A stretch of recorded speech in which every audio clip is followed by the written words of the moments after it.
The sounds of small-town life are hard to forget. Even the lessons in school are distinct. What was the Kansas-Nebraska Act and how did it lead to violence? I guess that's a better measure. But one of the students here at Paiute High wouldn't know. So the people who live in the territory are going to get a vote on it. All Kaylee Miller hears is this.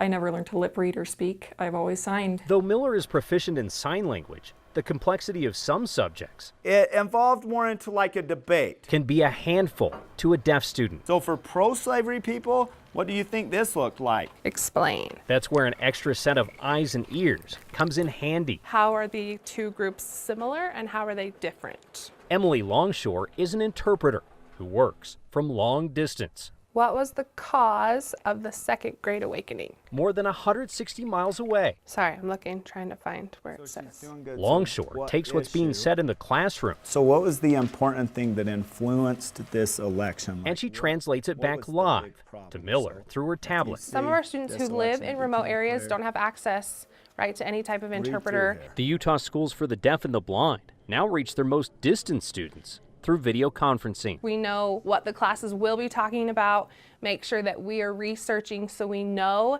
how to describe the events that are happening. The prep amounts to as much as 2 hours a day of homework for the interpreter, Okay, 1B. but it adds up to a world of difference for the student. And it helps me to get the words and I don't miss them as much. To Miller, I don't feel like I'm missing anything. I'm very proud to be deaf. the distance from civilization will never mean she's far removed from life. We need access. We want to make sure that we're involved, that we all understand each other so that, our children can be happy.